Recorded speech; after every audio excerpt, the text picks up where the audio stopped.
Bom, nossa convidada é a jovem indígena do povo Paeté Suruí, que nasceu com um ativismo no sangue. Ela é filha da indigenista Neidinha Suruí e do cacique guerreiro Almir Suruí, e é irmã da Tixai Suruí, que ficou mundialmente conhecida ao discursar na abertura da COP26 em Glasgow, na Escócia, em 2021. Quem segue os passos da família atua como consultora técnica na Associação Etnoambiental Canindé, criada por sua mãe em 1992, é coordenadora do Movimento da Juventude Indígena de Rondônia e está envolvida, nesse momento, nas discussões para elaborar uma pauta que será levada à COP30, a Conferência das Nações Unidas para as Mudanças Climáticas, que tem início em novembro e vai ser realizada na cidade de Belém. Gentilmente, a Kim aceitou o convite para conversar com a gente. É uma entrevista destinada a um trabalho acadêmico, mas que tem também a relevância e o interesse público por esclarecer temas que estão em debate nesse momento. Kim, muito obrigado por ter atendido aí ao nosso pedido e é um prazer estar aqui falando com você e falando para os estudantes da Univap. Nada, eu que agradeço o convite. Kim, me diz uma coisa, o que é ser indígena nesse momento? Eu acho que ser indígena é ser resistência, né, nesse momento de tantos ataques aqui no Brasil, né, vindo das legislações, das leis, né, do agro mesmo. Então, eu acho que ser indígena, no momento, está sendo resistir, né? E Ser também indígena mostrar é que luta. nós estamos aqui, é luta, né? Que sempre estivemos, né, com nossa cultura, também para ensinar, né? O que é ser filha da Neidinha e do Almir e irmã da Tchai? Aumenta a responsabilidade pela tua atuação? Nossa, aumenta demais, é muita responsabilidade, né? Então, ser filha dos dois e irmã da Chay tá com a luta no sangue, né? A gente já nasceu lutando, já nasceu nesse mundo, né, de ativismo, e é isso, é muita responsabilidade. A sua mãe está nessa vida de luta em defesa dos povos indígenas desde a época que ela era funcionária da FUNAI, né? Num tempo em que a FUNAI deixava muito a desejar. Não que hoje a FUNAI pode ser não tenha críticas a ser feitas à atuação da FUNAI, mas a situação já foi bem mais difícil, né? Sua mãe sente no sangue há muito tempo, né? E como é que ela passa isso a vocês? Na verdade, eu acho que muito antes da FUNAI ela já estava na luta, né? Mas é isso, a minha mãe sempre ensinou a gente, né, que a gente devia ter orgulho de ser quem somos, né, de ser indígena, de ter orgulho das nossas tradições, né, da nossa cultura. E foi ela que sempre ensinou a gente a lutar, né, a lutar pelos direitos do nosso povo, né. E o pai também, a mesma coisa. Desde que a gente nasceu, a gente vai em reunião, a gente vai em manifestações, então a gente está sempre na luta mesmo. E isso foi um ensinamento que os dois trouxeram para a gente, né? A gente passou por um período bastante difícil recentemente, né? Os anos do governo anterior foram especialmente complicados na relação entre o governo e os povos indígenas. A gente viu o garimpo avançando, a gente viu o agro avançando sobre terras indígenas. A gente tem mais recentemente aquela aprovação do marco temporal que estabelece regras para delimitação, né, das terras indígenas e que coloca a data da promulgação da Constituição em 5 de outubro de 1988 como a data em que o povo tem que estar instalado em sua terra para ter direito a ela, né? Sendo que naquele momento já tinha muita gente em luta e tinha muita gente que já tinha sido expulsa das suas próprias terras, né?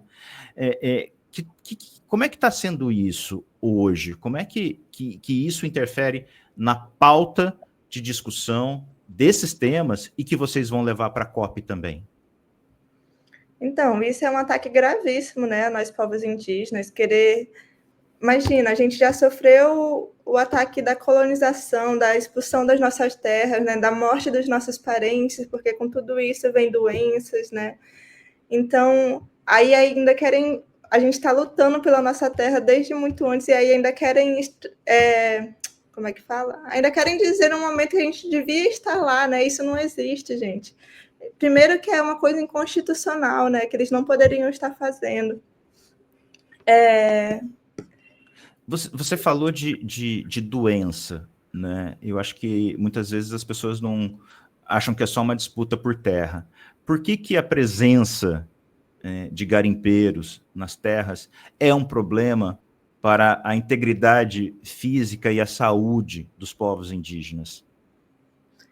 Primeiro que esses garimpeiros que estão lá trazem muita violência, né? Não só os garimpeiros, madeireiros, todas as ilegalidades que estão dentro das terras indígenas trazem muita violência, né?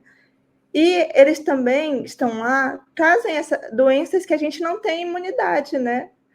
Então, toda essa violência, essas doenças que trazem, acaba afetando a gente, né? A gente pode ver um exemplo lá do Yanomami mesmo, né?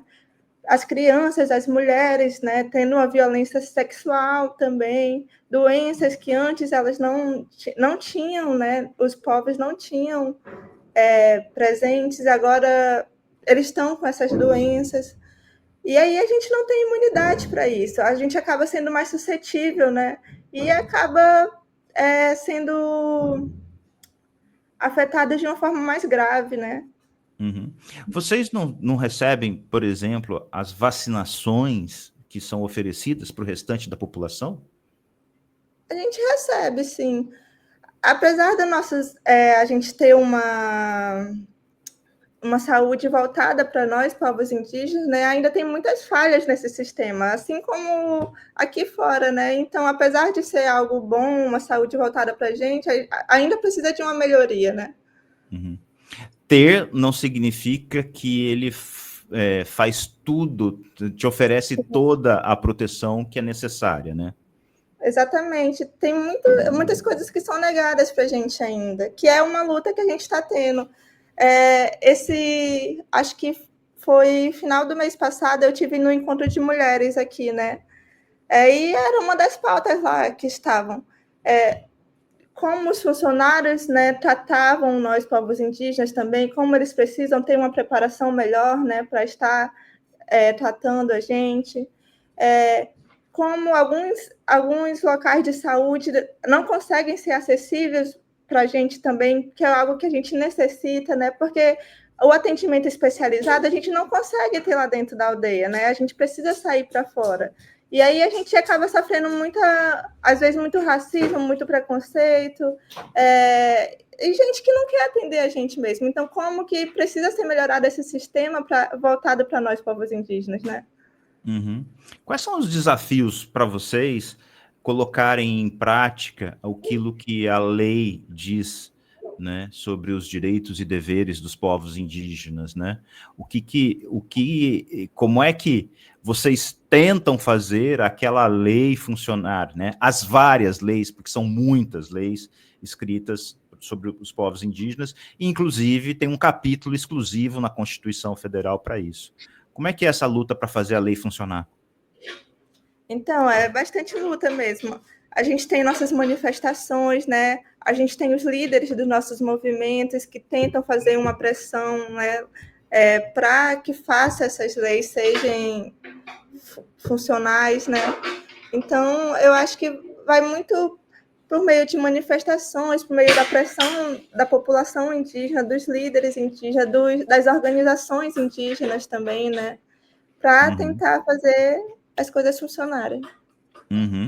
A sua irmã, quando depois de ter aparecido na COP26 lá em Glasgow, passou a ser alvo de violência dirigida a ela, né? Essa é uma realidade para vocês que estão no ativismo?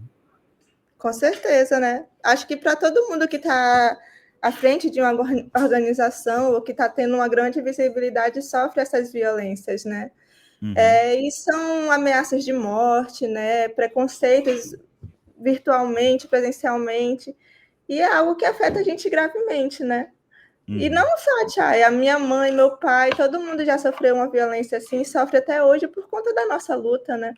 Uhum. Recentemente vocês perderam um integrante, né? Que foi assassinado, né? O Ari Uruelawau, né? Ele fazia o monitoramento, era um dos líderes do monitoramento lá da terra dele, né?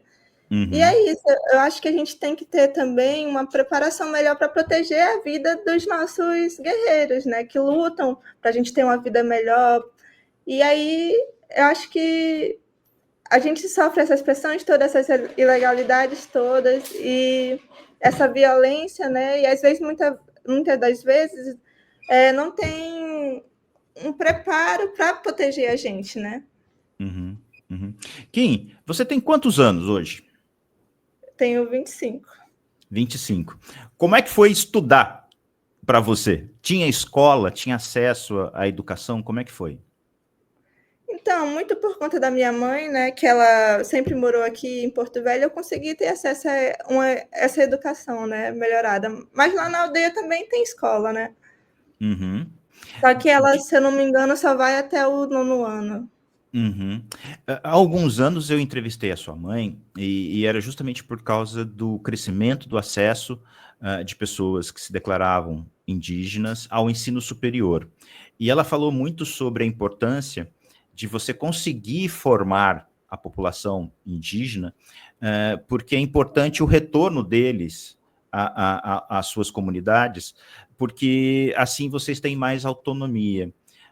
Isso faz mais ou menos uns 6 anos que eu conversei com ela. De lá para cá, como é que está esse andamento, né? Quer dizer, o ingresso dos indígenas em nível superior e esse retorno às suas aldeias, às suas comunidades, para aplicar o conhecimento que teve fora? Então, eu acho que existe mais pessoas interessadas em entrar, né? Mas que às vezes precisam, por exemplo, vou explicar que eu não sei falar português, mas eu vou dar um exemplo. Às vezes as pessoas conseguem entrar na faculdade, entrar no curso, mas não conseguem se manter na cidade, né? Então, elas precisam de uma ajuda, um auxílio para que consigam terminar o curso também, né? Porque não adianta só passar no curso também. A pessoa também precisa de um lugar para morar, precisa pagar as contas, né? Então, muitas vezes os parentes, eles até querem terminar o curso, mas não conseguem terminar por conta dessas dificuldades financeiras. Porque, querendo ou não, aqui na cidade é muito diferente lá da aldeia, né? Os gastos, tudo isso. Então, essa é uma das dificuldades que a gente sofre, né? Ou seja, quem ingressa, muitas vezes, acaba evadindo, deixando o ensino no meio, o curso no meio. Exatamente. Uhum. No seu caso, você está fazendo faculdade hoje, né? Sim, veterinária. Veterinária. E qual é esse objetivo, o seu objetivo? É voltar para a comunidade? Sim, se possível, eu quero voltar, sim. Sempre foi meu objetivo, né? Trabalhar lá dentro. Uhum. Como é que sair, ter esse conhecimento científico, acadêmico, e retornar para a comunidade e fazer essa transição, né? Quer dizer, levar esse conhecimento lá dentro, que muitas vezes conflita com a própria tradição, né? E vou dar um exemplo da sua família. A sua mãe, quando tentava engravidar pela primeira vez, ela não conseguia, né? E tinha uma dificuldade muito grande com a medicina tradicional. E diz sua mãe que o resultado, né, a solução veio através da preparação, né, do atendimento. Ah, tem gente querendo atenção aí. Qual é o nome dele? Marimope. Marimope. Tá com que idade? 10 meses. 10 meses. Então eu vou acelerar o processo aqui para não deixar ele muito bravo. Então eu estava falando que a sua mãe tentava engravidar e não conseguia. E a medicina tradicional não resolveu o problema dela. Mas quando ela voltou para a comunidade, a própria tradição da comunidade Suruí tinha processos ali, chás, e tinha uma forma de estimular a gravidez. E sua mãe engravidou da sua irmã Chay e depois de você. Como é que é essa relação dessa cultura que vem de fora com a tradição de dentro? Como é que é essa batalha? Eu acho que o maior conflito, né, é que a academia geralmente não considera as nossas tradições, nossos conhecimentos como ciência também, né? E imagina, a gente tem também nossos remédios, temos nossas plantas que a gente sabe para que serve para cada doença, né? Então, eu acho que isso também é um tipo de ciência que devia também ser mais reconhecida, né? Mais valorizada. Eu acho que é mais ou menos isso. E é uma luta, né? Porque é trazer o novo e o novo entrar em conflito com a tradição, né? Você tem que... Exatamente. Porque E parte dentro das dessa universidades... manutenção, né? Desculpa, pode falar. Dentro das universidades tem muito preconceito também, né? Uhum. Imagina, eu estou estudando veterinária aqui em Rondônia, que é muito forte esse negócio do agro, né, da pecuária. Então, tem muito preconceito lá, às vezes entre os professores mesmo, né, em relação às nossas culturas, nossas tradições, nossos conhecimentos. Uhum.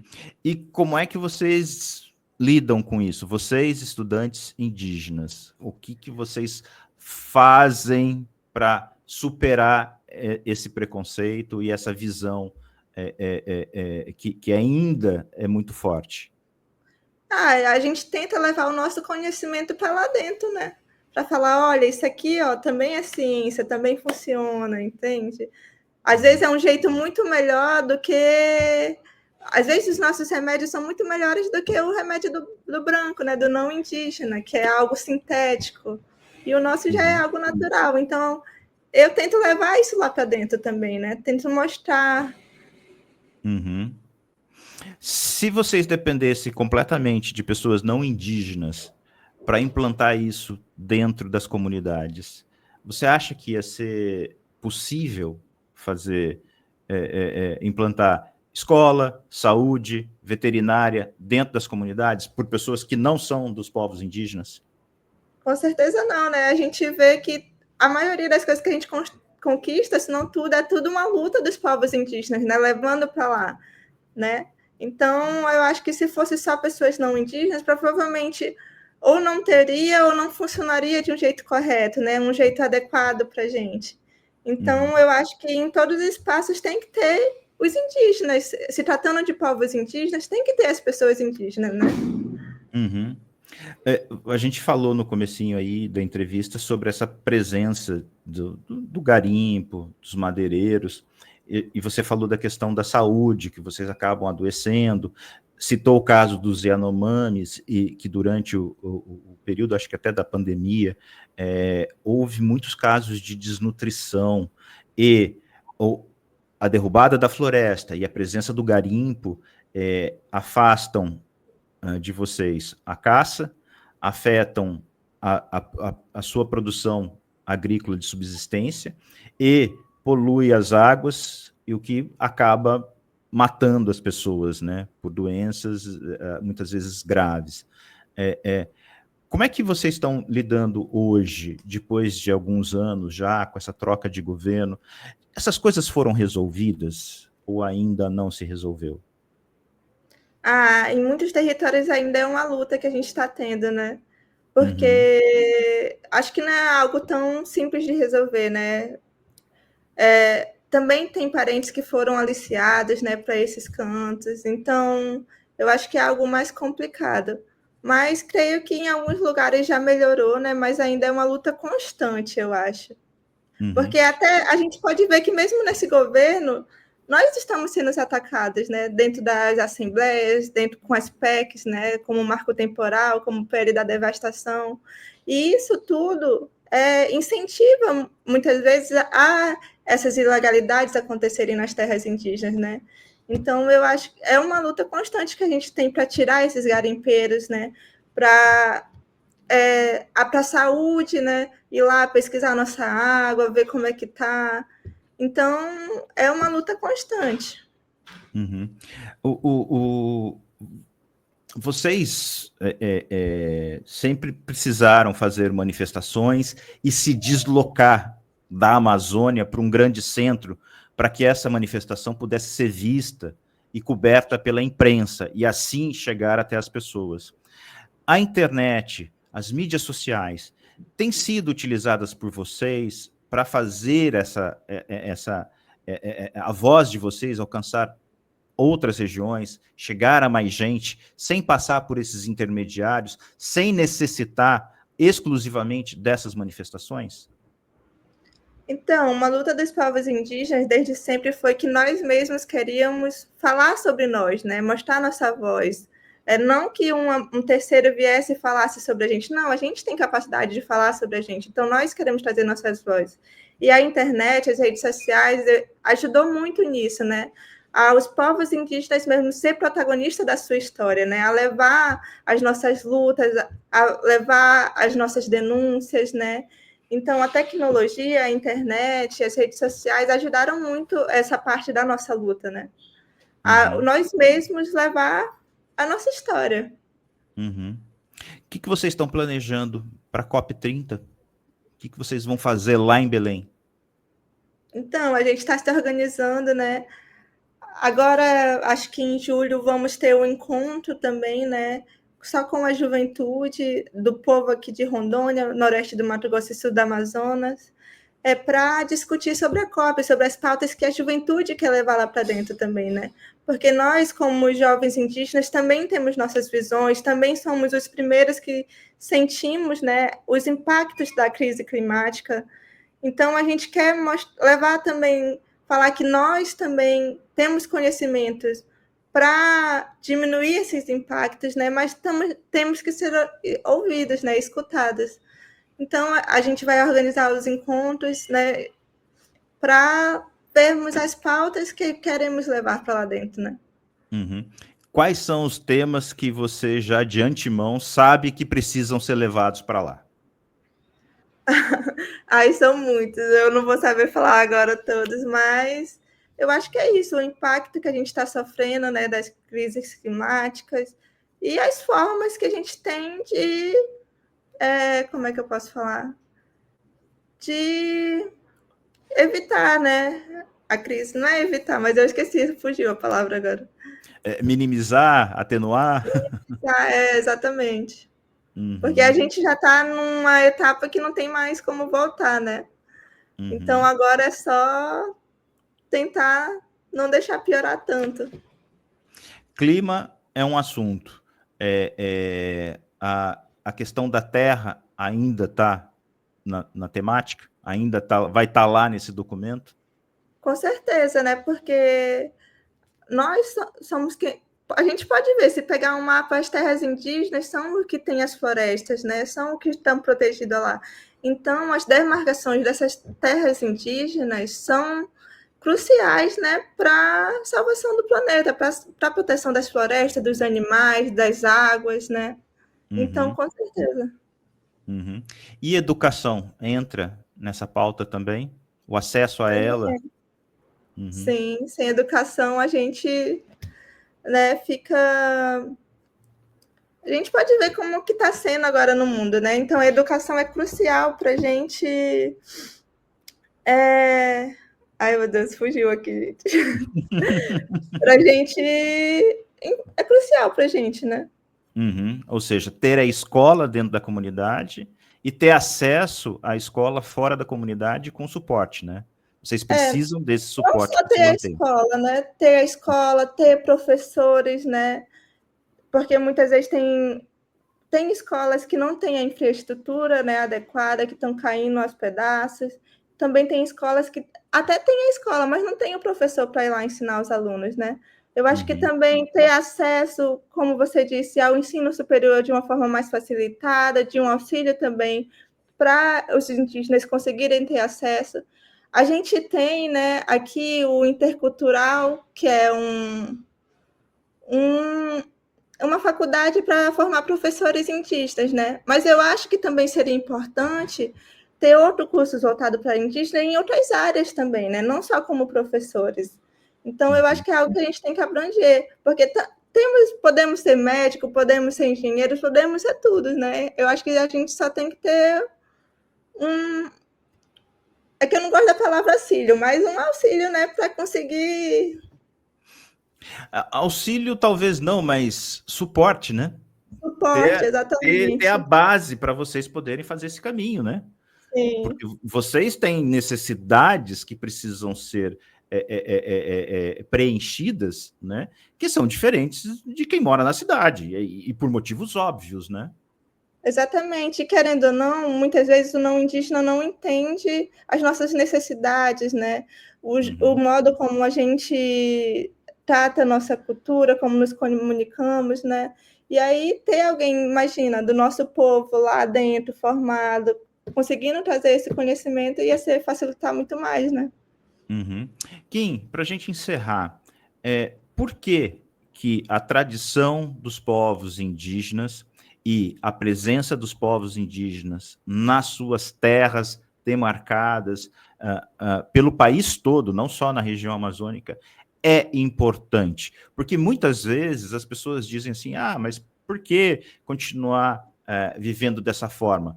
Porque para muitas pessoas que não entendem, é como se fosse um modo de vida atrasado, né?